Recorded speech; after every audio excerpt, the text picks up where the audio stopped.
अस्सलामुअलैकुम, कैसे हैं आप लोग। तो ये है फ़ाइनल डेस्टिनेशन की तरफ की रवानगी, यानी कि ये है लेगोस टू कतर की फ़्लाइट। और रोज़ बहुत अच्छे लग रहे थे तो मैंने कैप्चर कर लिया। बस यहाँ पे जो है अरेंजमेंट वगैरह हो रही होती है, तो नॉर्मली ज़्यादातर जो है लेग स्पेस प्रेफर की जाती है अभी तक तो, क्योंकि मुहद्दिस अभी नहीं बैठते हैं। आप देख सकते हैं कि बेल्ट उसने पहना हुआ है और ज़िद करके वो नवाब नीचे उतरा है। तो बस इस तरह के मामला जो है चलते रहते हैं। काफ़ी ज़्यादा मुश्किल हो जाता है बच्चों के साथ। 2 साल से लेकर 3 साल तक के बच्चे के साथ जो है जहाज़ का सफ़र, अगर आपकी लॉन्ग फ़्लाइट हो तो काफ़ी मुश्किल रहती है। तो बस यहाँ पे जो है मैंने कुछ उसे कहा था कि विंडो वगैरह से बाहर देख लें, शायद उसका इंटरेस्ट बन जाए, क्योंकि जब फ़्लाइट का टाइम हो जाता है तो आपको पता है डेफ़िनेटली आपको जो है बेल्ट्स वगैरह पहननी होती हैं, और बच्चे एग्री नहीं करते। और ये कतर वालों ने फ़र्स्ट स्नैक दिया था। लास्ट टाइम के मुकाबले में अभी उनकी सर्विस पहले से बेहतर हुई है। तो फर्स्ट स्नैक ये राइस के बने हुए थे, और बस सही सही थे कि अगर आपने 2-4 घंटे हो गए कुछ नहीं खाया है तो आप इसको डेफिनेटली इंजॉय कर ही लेंगे। और मैंने इन लोगों को ज़रूर कहा था कि मुदब्बिर और मोहद्दिस को कि प्लीज़ ये इंजॉय करें, ताकि जो है थोड़ी सी स्टार्टिंग जो है वो स्मूथ जाए। और यहाँ पे जो है मोहद्दिस का ये सेरेलैक भी आया था, लेकिन पहले तो मोहद्दिस ने खाया था, इस बार नहीं खाया। शुक्र अल्हम्दुलिल्लाह मोहद्दिस सो गए, और मुदब्बिर जो है अपने थोड़ा कार्टून वगैरह एंजॉय कर रहे थे। तो थोड़ी बहुत देर के बाद जो है मुदब्बिर का हमने, क्योंकि फ़ूड अलग से ऑर्डर कर दिया था, तो उसके लिए आया था ये चॉकलेट वन, और साथ में आई थी ये सैलड। इसे मैं बाद में अलग से भी दिखाऊंगी कैसी लग रही है। और साथ में थी ब्रेड, और ब्रेड के साथ इसका जो है एक और मील आया था। जब भी आप बच्चों का फूड ऑर्डर करते हैं, ये देखिए बहुत ही अच्छा लग रहा था, जिसमें चिकन था, मैश पोटैटोज़ थे और वेजिटेबल थी। और और ये है मुदस्सिर का फूड। मुदस्सिर ने जो है स्टीम वेजिटेबल मंगवा ली थी, लेकिन खाई नहीं जा रही थी, और मैंने ली थी चिकन राइस विद बीफ। तो वो फिर मैंने और मुदस्सिर ने आपस में एक्सचेंज कर लिया, क्योंकि मैं तकरीबन इस तरह की चीज़ें खा लेती हूँ, लेकिन मुदस्सिर बिल्कुल नहीं खा पाते हैं, उन्हें अच्छे नहीं लगते हैं, उन्हें बिल्कुल देसी खाने अच्छे लगते हैं।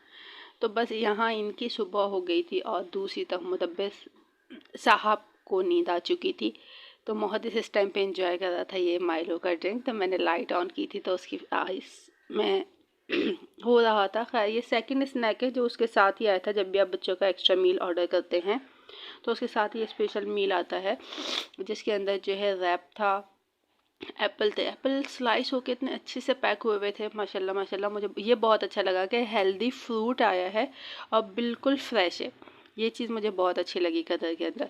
इसके अलावा और भी बाकी चीज़ें होती है, चॉकलेट्स वगैरह काफ़ी ज़्यादा, यानी कि आप बच्चों को इंगेज रख सकते हैं। ज़रूरी नहीं है आपने तमाम चीज़ें लेकर आनी है, बस आपने ये मील ऑर्डर कर देना और आराम से इंजॉय करें। और फाइनली हमारी यहाँ लैंडिंग हो चुकी थी कतर के अंदर, पूरे 8 घंटे तकरीबन, या 7:30 से थोड़ा ऊपर ही हो जाता है की फ़्लाइट के बाद। और ये रात का टाइम था, और नॉर्मली मैंने देखा है कतर में जब भी लैंडिंग होती है अभी तक हम लोगों की, और अराइवल भी होता है, तो इसके लिए जो है बस ही यूज़ की जाती है। आई डोंट नो गेट के पास क्यों नहीं लगाया जाता, क्योंकि इतना बिजी और शायद रशी एयरपोर्ट है।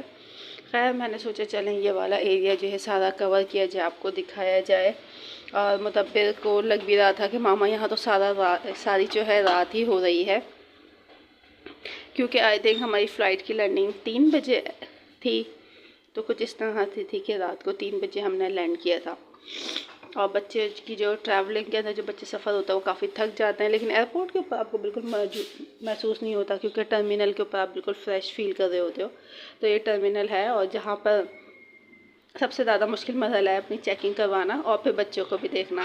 फिर हम आ गए थे, हमें ग्लासेस लेने थे अब्बू के लिए। तो यहाँ पे हम एक टर्मिनल पे गए, वहाँ पे जो है कुछ ग्लासेस वगैरह थे, लेकिन फिर जो है हमने फ़ाइनल किया तो उसके ऊपर कुछ स्क्रैच वगैरह थे। हमने फ्रेश फीस का कहा तो वो था नहीं। फिर फाइनली हमने सोचा कि हम क्यों ना इसकी अपनी आउटलेट ही जाएं। तो बस हम ये 2-3 शॉप्स पे घूमे। फिर ये जो है उनका टर्मिनल सी था, यहाँ पे ये थी। और यहाँ मैंने सोचा आपको बताती हूँ, यहाँ है रेबन का ग्लासेस का। तो फिर हम सब यहाँ आ गए थे। शॉप बहुत अच्छी लग रही थी, लेकिन एहतियात बहुत ज़्यादा चाहिए बच्चों के साथ इन तमाम जगहों पर जाने के लिए। तो स्टार्ट की, ये इनकी पूरी न्यू कलेक्शन आई है जो बिल्कुल अभी अभी आई है। तो इसमें जो ऑथेंटिक वन, जो उनका अपना एक कहते हैं कि सिग्नेचर कह लें, या उनका जो एक स्टाइल है, वो एक ही ग्लासेस थे। तो ये मुदस्सिर लगा के देख रहे थे कि ये कैसे लग रहे हैं, क्योंकि अब्बू को बिल्कुल सेम चाहिए थे। उनमें वेरिएशन भी अच्छी आई थी, लेकिन आई डोंट नो वो अच्छे लगते हैं या नहीं। और यहाँ मैंने इन्हें दे दिया था बलून के, प्लीज़ बलून से खेल लें बाहर, लेकिन ये अंदर आके खेल रहे थे। तो फिर मुझे और डर लग रहा था कि ऐसा ना हो ये उनके ग्लासेस वगैरह को गिरा दें, बहुत ख़राब बात हो जाती है।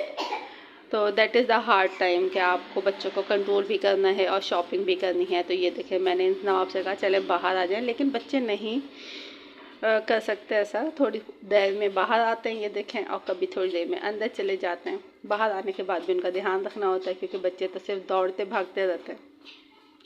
तो खैर बहुत ज़्यादा 2-2.5 घंटे थे, इसमें हम काफ़ी मसरूफ़ रहे। फिर यहाँ मतलब देखे एक एंजॉय कर रहे हैं। यहाँ पे जो है एक शख्स जो है वो अपनी गेम्स वगैरह एंजॉय कर रहे थे। तो मुदब्बिर की फरमाइश थी मामा मैंने भी करना है। तो मैंने उसे बताया था कि ये बड़ों का है, लेकिन उसका दिल चाह रहा था। तो फिर मैंने कहा चले आप लोग एक काम करें, फ्रेश हो जाएं ताकि फेस वगैरह वॉश कर लें। मॉर्निंग हो चुकी थी, 6 o'clock का टाइम था ऑलमोस्ट। आपको मैं ये इसलिए दिखा रही हूँ। तो ये देखें कितना साफ़ सुथरा वॉशरूम है। इतना ज़्यादा रशी एयरपोर्ट होता है, इतनी फ़्लाइट्स आती हैं, मगर आपको कहीं गंदगी महसूस नहीं होगी। देखिए टाइल्स के कलर्स देखें। तो किसी भी जगह को साफ़ करने में सिर्फ उस जगह के लोगों का किरदार नहीं होता, बल्कि यहाँ जो कोई भी कुछ फेंकना चाहता भी है वो नहीं फेंकता, उसे शर्म आ जाती है। तो मेरा ख़्याल है हमें भी अपने मुल्क में ख्याल रखना चाहिए। और ये वो रूम है जहाँ आप बेबी को फीड वगैरह करवा सकते हैं। यहाँ इन्होंने इस बार मैंने देखा कि ऑटोमेटिक डोर लगवा दिया है। पिछले साल ऑटोमेटिक नहीं था जहाँ तक मुझे याद है। खैर फिर जो है हमने सोचा कि बस ट्रैवल किया और पहुँच गए पाकिस्तान। और यह है पाकिस्तान का इन्वायरमेंट। सुबह सुबह 7 बजे हैं, 2 फ़्लाइट्स आई हैं, लेकिन काउंटर सारे खाली हैं। किसी को ज़रूरत नहीं है कि काउंटर्स पे आया जाए और ट्रैवलर्स को आसानी दी जाए। सब अपने अपने घर पर हैं या कहीं पर भी हैं, और ट्रैवलर्स की इतनी बड़ी लाइन, इतनी थका देने वाला सफ़र के बाद मौजूद है, तो कोई प्रॉब्लम नहीं है। और यह है हमारा पाकिस्तान।